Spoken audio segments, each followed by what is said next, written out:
নমস্কার বন্ধুরা, কেমন আছেন সবাই? রিম্পা সংসার সবাইকে স্বাগত। তো দেখতেই পেয়েছো যে মেঘ করছে, বৃষ্টি হচ্ছে, তার জন্য পেঁয়াজি করছি।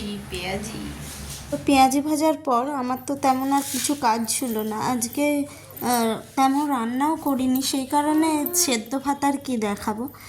আর এত মেঘ করেছে, তাও আমি জামা কাপড়গুলো ধুয়ে নিয়েছিলাম, তো সেইগুলোই এখন মিলে দিচ্ছি।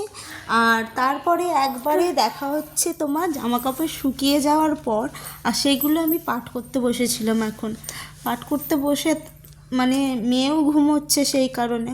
আর আমার শরীরটা এই কদিন এতটাই খারাপ যাচ্ছে, জানি না কেন, বলতে পারছি না কিছুই। আর আমার এমন শরীর খারাপ হলে আমার ভয় লাগে যদি আমার আবার সেই একই প্রবলেমটা ঘুরে ফিরে আসে, সেই কারণে। আর এখন সত্যি কথা, প্রবলেমটা ঘুরে ফিরে আসলে আমি মানে পুরো নিরুপায় হয়ে থাকবো, এই অবস্থা। ভগবান করুক যাতে না ওই জিনিসটা আর আমার জীবনে আসে। তো বিকেলবেলা এতটাই গরম লাগছে, একটু দুধ ছিল, মানে আগের দিনের দুধটা ছিল, তো বাড়িতেই যা ছিল সেইটা দিয়েই আমি একটু কোল্ড কফি বানিয়ে নিচ্ছি। মানে বাড়িতে কি চিনি কফি ছাড়া আর কিছুই ছিল না। আর একটু বরফের টুকরো দিয়ে ওই মানে দোকানেতেও সেম এমনই বানায়, শুধু একটু চকলেট সিরাপ আর দিয়ে দেয়। আর যেগুলো একটু দামি রেস্টুরেন্টের কোল্ড কফি, সেগুলো তো আলাদাই ব্যাপার, আইসক্রিম ব্রাউনি বাগেরা সব দিয়ে তোমার করে। তো আমার বাড়িতে যেটা ছিল আমি সেটা দিয়েই বানিয়ে নিলাম। ভেবেছি আর কফি চা খাবো না, কিন্তু সত্যি কথা বলতে কফি চা আমি ছাড়তে পারছি না, এটাই হচ্ছে আমার বড় প্রবলেম। এইটার জন্যে কত কি হচ্ছে তার ঠিক নেই। যাকগে, আমি এইদিকে কোল্ড কফিটা বানিয়ে নিচ্ছি, আর মেয়ে ওইদিকে এখনও ঘুমোচ্ছে। এখন করে মেয়ে এমন মানে বেটাইমে ঘুমোচ্ছে, ও আর রাত্রেবেলাও ঠিকঠাকভাবে ঘুমোতে চাইছে না। তো এইদিকে আমার কোল্ড কফি প্রায় জাস্ট মিক্সিতে দিয়ে শুধু একটা সুইচ দিয়ে বাস হয়ে যাবে আমার কোল্ড কফি। চিনিটাও একটু পরিমাণ কমিয়ে দিয়েছি, কারণ সবটাই আস্তে আস্তে হবে, একবারে তো আর হবে না। আর এইদিকে দেখো ওই গ্লাসই নিয়ে নিচ্ছে, আর গ্লাস আমি পাল্টাইনি। তো সবাই ভেবো না যে ওই গ্লাসেই খাচ্ছে, ইচ্ছা করেই নি, কারণ অন্য কাকেও দিলে সেখানে একটা ঠিক ছিল।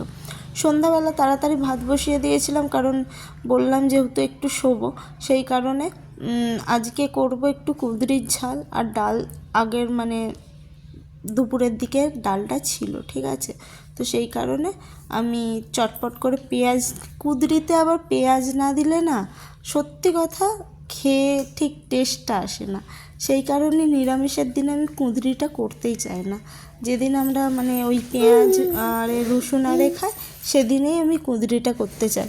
কারণ পটল তবু নিরামিষ ভালো লাগে, কিন্তু কুঁদরিটা আমার নিরামিষ একদমই পছন্দ হয় না। আর অনেকক্ষণ ধরে আমার মেয়ে বাইরে একটা কাণ্ড করে বসে আছে, ঠিক আছে, এখনও কাণ্ডই করছে। যাই হোক, ওর একটু আওয়াজটাকে ইগনোর করবে তোমরা।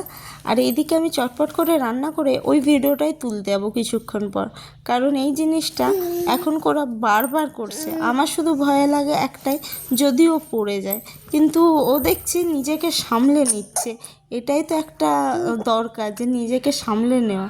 সেটাই দেখো কি পাগলামোটাই করছে, ওর ওয়াল ক্লথটার ওপর দিয়ে মানে ভেতর দিয়ে যাচ্ছে আর আসছে, যাচ্ছে আর আসছে। বাচ্চাদের মানে একটা খেলা শেষ হলে আর একটা খেলা চালু হয়ে যায়, এইটাই হচ্ছে বাচ্চাদের কখন কি মন যায় সেটাই বোঝা যায় না।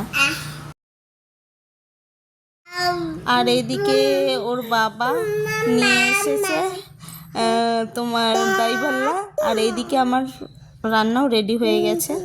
তো ভিডিওটা এখানে এন্ড করছি, রান্নাঘরেতেই এন্ড করছি। রান্না তো হয়ে গেছে দেখতে পেলে। আর আমি এখন খাবো এই জিনিসটা এনেছে পটটা। তো যদি ভালো লেগে থাকে ভিডিওটা, তাহলে একটু লাইক আর কমেন্ট আর সাবস্ক্রাইব করে দেবে আমার চ্যানেলটা। পাশে থাকা বেল আইকনটা ক্লিক করতে ভুলবে না, যাতে আগামী নোটিফিকেশন আর ভিডিওগুলো তোমাদের কাছে চলে যেতে পারে। তো নতুন বন্ধুরা একটু কমেন্ট করে পাশে থাকো। আর আজকের মতো টাটা, দেখা হচ্ছে নেক্সট ভিডিওতে।